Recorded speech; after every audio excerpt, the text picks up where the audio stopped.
Assalamualaikum warahmatullahi wabarakatuh. Kami dari kelompok 6 akan menjelaskan mengenai deductive reasoning dan decision making. Jadi pada bab ini kita akan mempertimbangkan bagaimana orang melakukan dua tugas kognitif yang kompleks, yaitu penalaran deduktif dan pengambilan keputusan. Dalam tugas penalaran deduktif, Anda harus menarik beberapa kesimpulan logis berdasarkan informasi yang diberikan kepada Anda. Kemudian, dalam pengambilan keputusan, kami menilai dan memilih di antara beberapa alternatif, sehingga kita sering menggunakan 3 heuristik atau strategi umum untuk membuat keputusan. Heuristik ini biasanya mengarah pada keputusan yang benar, tetapi kami terkadang menerapkannya secara tidak tepat. Yang pertama, ada penalaran deduktif. Penalaran deduktif itu intinya mengambil kesimpulan hanya berdasarkan petunjuk umum yang diberikan, atau premis, dan fakta atau bukti kasus khusus yang dimengerti atau evidence. Premis sendiri yaitu keyakinan dasar yang dianggap benar atau kebenaran secara umum, sedangkan evidence adalah fakta khusus yang ditemukan.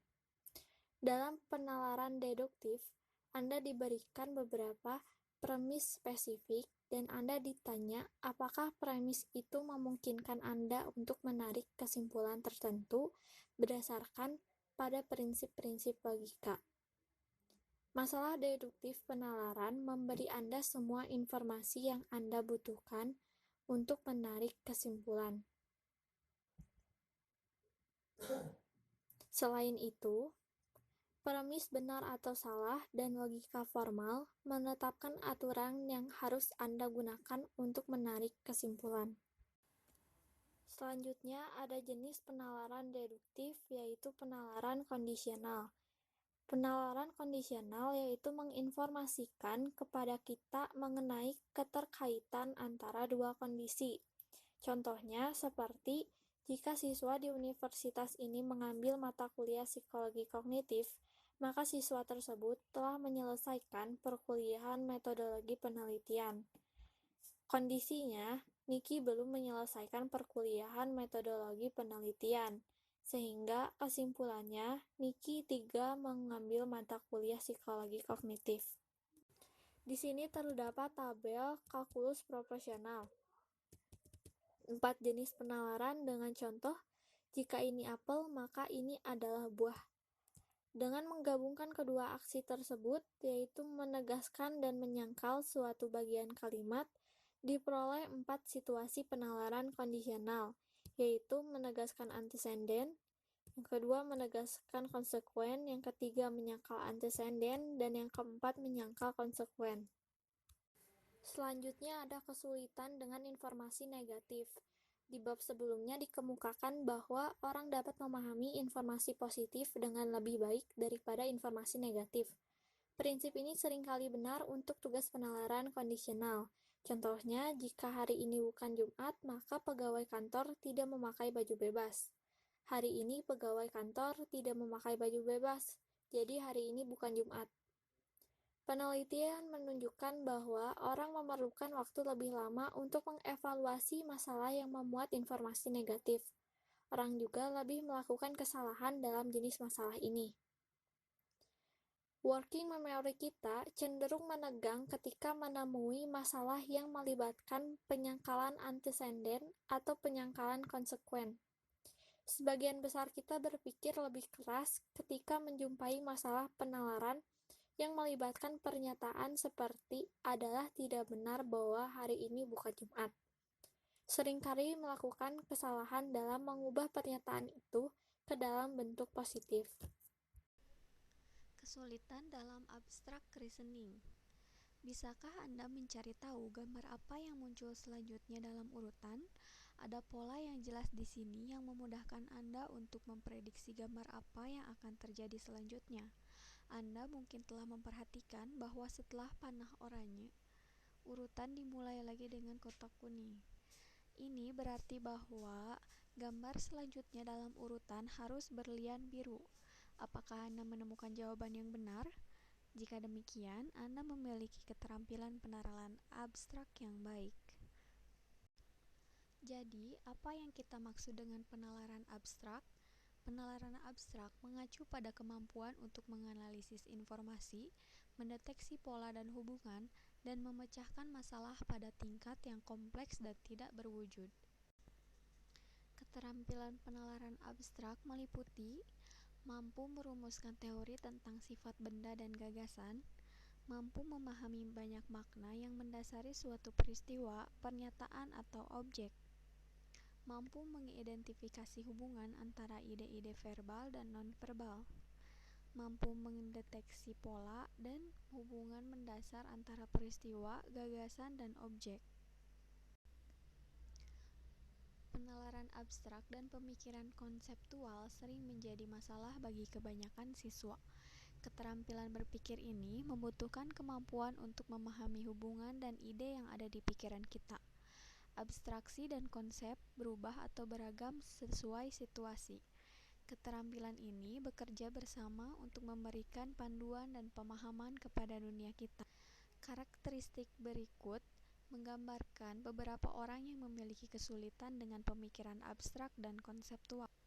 Antara lain, tidak mengerti sebab dan akibat, memiliki kesulitan dan memahami persamaan dan perbedaan antar peristiwa, memiliki kesulitan dengan konsep seperti uang dan waktu, memiliki kesulitan menafsirkan informasi verbal, berusaha keras tapi gagal, memiliki self-esteem yang kurang baik. Selanjutnya, akurasi meningkat ketika orang menggunakan diagram untuk membuat masalah lebih konkret, menurut Halpern tahun 2003. Namun, kita sering membuat kesalahan pada tugas-tugas penalaran konkret ketika pengetahuan sehari-hari kita menimpa prinsip-prinsip logika, menurut Evans tahun 2004. Efek bias keyakinan atau belief bias effect menggambarkan bagaimana ini prinsip beroperasi. Efek keyakinan bias atau belief bias effect mengacu pada hasil yang terjadi ketika nilai-nilai, keyakinan, pengetahuan awal seseorang, dan lain-lain mempengaruhi atau mendistorsi proses penalaran melalui penerimaan argumen atau data yang tidak valid. Ini bisa terjadi ketika pengamat mengasumsikan sebelumnya bahwa mereka tahu apa hasil dari eksperimen dan menggunakan keyakinan itu untuk mengubah hasil. Orang yang berpikir fleksibel setuju dengan pernyataan seperti, orang harus selalu mempertimbangkan bukti yang bertentangan dengan apa yang mereka yakini. Orang-orang ini biasanya memecahkan masalah penalaran dengan benar, tanpa terganggu oleh efek bias. Secara umum, mereka juga cenderung melihat lebih cermat masalah penalaran, mencoba menentukan apakah logika itu salah. Menurut Byrne, Johnson, McPherson, Stanovic, tahun 2007. Belief bias effect terjadi dalam penalaran ketika orang membuat penilaian berdasarkan pada keyakinan sebelumnya dan pengetahuan umum, bukan pada aturan logika. Secara umum, orang membuat kesalahan ketika logika dari masalah penalaran bertentangan dengan latar belakang mereka. Misalnya, ketika tugas penalaran bersyarat sulit, orang mencari tambahan informasi yang relevan dengan situasi tersebut. Jika kesimpulannya masuk akal, mereka berpendapat bahwa proses penalaran itu benar. Menurut Evans tahun 2004. Confirmation bias atau bias konfirmasi adalah sebuah metode berpikir induksi, kebalikan dari deduksi, di mana kita cenderung untuk memperhatikan informasi yang mendukung hal-hal yang kita percaya benar dan mengacuhkan ataupun meremehkan hal-hal yang menyanggah kepercayaan kita. Miskonsepsi yang banyak terjadi adalah ketika kita berpikir bahwa opini kita adalah hasil dari analisa rasional yang objektif, tapi kenyataannya opini kita adalah hasil dari menaruh perhatian pada informasi-informasi yang mengkonfirmasikan apa yang kita percayai dan mengacuhkan informasi lain yang menyangkal apa yang telah kita percaya sebelumnya. Sekarang, mari kita coba contoh lain. Segitiga. Ketika melihat suatu gedung berbentuk segitiga, otak seseorang bisa saja meresponnya dengan mengeluarkan informasi tentang simbol Illuminati. Hal ini tidak bisa disalahkan karena, seperti yang kita tahu, otak kita hanya mengambil informasi dari pengalaman-pengalaman yang sudah kita miliki. Informasinya sudah ada di otak sebelumnya. Namun, kita juga tidak bisa begitu saja membenarkan makna yang dikeluarkan dari otak. Karena bentuk tidak punya pengertian yang real, bentuk dan visual hanya dapat diartikan sebagai simbol.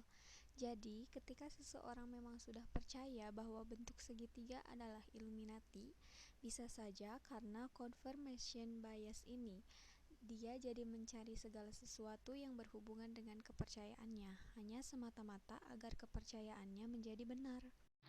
Decision making.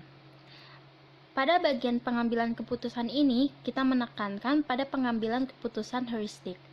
Heuristik adalah strategi umum yang biasanya menghasilkan solusi yang benar. Ketika kita perlu membuat keputusan yang sulit, kita menggunakan pedoman yang sederhana dan mudah diakses.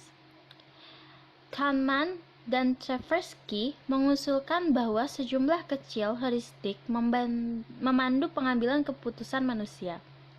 Seperti yang mereka tekankan, strategi yang sama yang biasanya membimbing kita menuju keputusan yang tepat kadang-kadang bisa membuat kita tersesat. Pengambilan keputusan heuristik, seseorang dapat beradaptasi dengan baik untuk menangani berbagai masalah. The representativeness heuristic atau keterwakilan heuristik. Penelitian menunjukkan bahwa kita sering menggunakan representativeness heuristic untuk menilai bahwa sampel kemungkinan jika mirip dengan populasi dari mana sampel ini dipilih. Menurut representativeness heuristic, kami percaya bahwa hasil yang tampak acak lebih mungkin daripada hasil yang teratur. Sebagai contoh, beberapa tahun yang lalu saya mencoba mencari sumber daya dan pengambilan keputusan politik. Dan saya menemukan dua buku yang relevan. Saat mereka kutipan, saya melihat kebetulan yang luar biasa. Satu diterbitkan oleh Stanford University Press, dan yang lainnya oleh University of Michigan Press.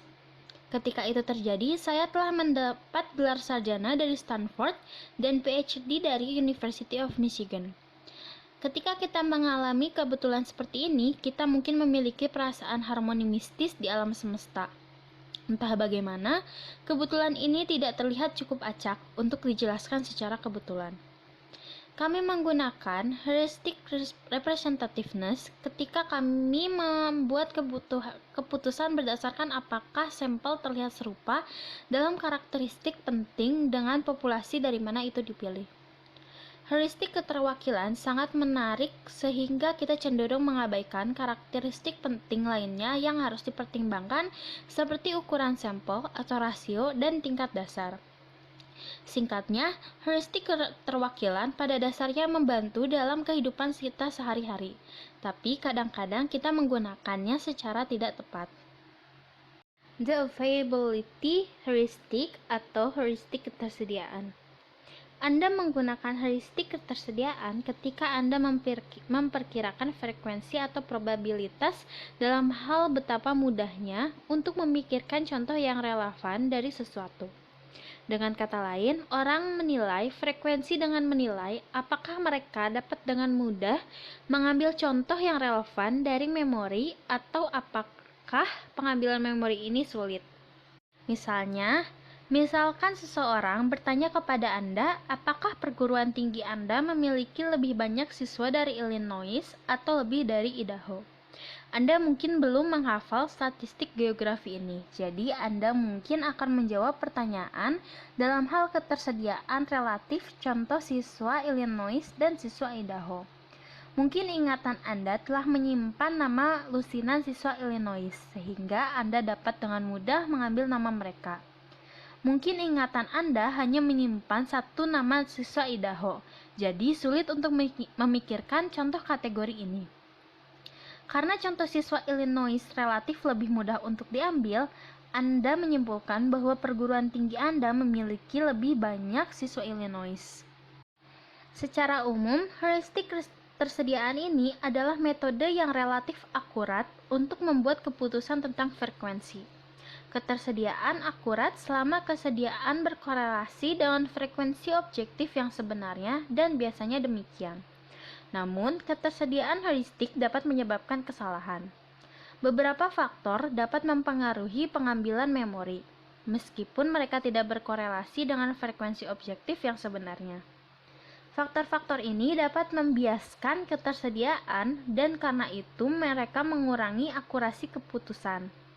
Kita akan melihat bahwa kebaruan dan kemiripan adalah kedua faktor yang mempengaruhi memori yang berpotensi mengganggu ketersediaan. The anchoring and adjustment heuristic dikenal sebagai efek penjangkaran ketika kita mulai dengan perkiraan awal sebuah penyesuaian dan kemudian kita membuat penyesuaian terhadap jumlah itu berdasarkan informasi tambahan. Mereka menekankan pemrosesan atas konsisten terhadap the anchoring and adjustment heuristic, yaitu yang pertama, dampak prasangka kepercayaan. Kami terlalu bersandar pada kepercayaan kami yang sudah mapan. Yang kedua, prasangka konfirmasi. Kami lebih suka mengkonfirmasi hipotesis saat ini daripada menolaknya. Ketiga, korelasi ilusi. Kita terlalu bergantung pada satu sel yang terkenal dalam matriks data, gagal mencari informasi tentang 3 sel lainnya. The anchoring and adjustment heuristic tidak terbatas pada situasi-situasi di mana kita memperkirakan angka. Sesungguhnya itu seringkali bekerja ketika kita menghakimi orang lain. Misalnya, katakanlah Anda memiliki stereotip tentang orang-orang yang termasuk dalam kelompok tertentu, seperti orang-orang yang tinggal di wilayah Amerika Serikat atau siswa yang memiliki mata pelajaran tertentu. Ketika Anda bertemu seseorang dari kelompok itu, Anda sering mengandalkan stereotip Anda untuk membuat anchoring awal. Kemudian Anda mempertimbangkan karakteristik unik dari individu tertentu dan Anda membuat beberapa penyesuaian. Namun, saudara mungkin tidak dapat membuat penyesuaian yang cukup besar jauh dari anchoring awal itu. The anchoring and adjustment heuristic juga dapat memperkirakan suatu angka. Kita juga menggunakan kecenderungan ini sewaktu kita menilai rentang waktu kepercayaan atau jarak yang di dalamnya kita mengharapkan suatu bilangan jatuh pada persentase tertentu dari waktunya. Misalnya, Anda mungkin menebak bahwa jangka waktu kepercayaan 98% untuk jumlah siswa di perguruan tinggi tertentu adalah 3.000 sampai 5.000. Dugaan ini berarti bahwa Anda berpikir ada 98% kemungkinan bahwa populasi antara 3.000 dan 5.000. The anchoring and adjustment heuristic memiliki banyak penerapan dalam kehidupan sehari-hari. Misalnya, English dan Musweiler mempelajari efek penjangkal dalam hukuman pengadilan. Para hakim dengan pengalaman rata-rata 15 tahun mendengarkan kasus hukum yang khas. Peran jaksa dimainkan oleh seseorang yang diperkenalkan sebagai mahasiswa ilmu komputer. Siswa ini jelas pemula dalam hal pengalaman hukum, sehingga penilaiannya hendak tidak dianggap serius. Akan tetapi, sewaktu jaksa menuntut hukuman selama 34 bulan, para hakim yang berpengalaman ini menyarankan hukuman 36 bulan. Sewaktu jaksa yang sama menuntut hukuman 12 bulan, para hakim merekomendasikan 28 bulan. Framing effect. Framing effect bisa dimanfaatkan untuk mempengaruhi bagaimana seseorang memahami sesuatu yang kemudian menjadi dasar bagi seseorang dalam membuat keputusan. Contohnya, pada tingkat donasi donor organ dari korban kecelakaan lalu lintas di beberapa negara di Eropa. Pada sebuah artikel yang dipublikasikan tahun 2003, jumlah donasi donor organ mencapai 100% untuk Austria dibandingkan hanya 12% di Jerman. Jumlah donasi di Swedia sebesar 86% dibandingkan dengan Denmark yang hanya 4%. Jadi perbedaan yang signifikan ini dikarenakan penggunaan framing effect pada formulir pengajuan surat izin mengemudi atau SIM, di mana kesediaan menjadi donor organ jika meninggal dalam kecelakaan menjadi salah satu pertanyaannya. Hindsight bias, situasi di mana seseorang percaya bahwa timbulnya beberapa peristiwa masa lalu sudah bisa ditebak dan benar-benar terjadi, padahal nyatanya tidak mungkin cukup diprediksi. Hindsight bias dapat meninjau balik dengan kebutuhan bawaan kita untuk menemukan ketertiban di dunia dengan menciptakan penjelasan yang memungkinkan kita untuk percaya bahwa peristiwa-peristiwa dapat diprediksi. Sementara rasa ingin tahu berguna dalam banyak kasus untuk menemukan hubungan yang salah antara sebab dan akibat dari suatu peristiwa dapat mengakibatkan penyederhanaan yang salah. Misalnya, banyak orang sekarang mengklaim bahwa tanda-tanda gelembung teknologi dari akhir tahun 1990-an dan awal 2000-an yang sangat jelas. Ini adalah contoh yang jelas dari hindsight bias. Jika pembentukan gelembung telah terjelas pada waktu itu, kemungkinan tidak akan terjadi peningkatan dan akhirnya meledak.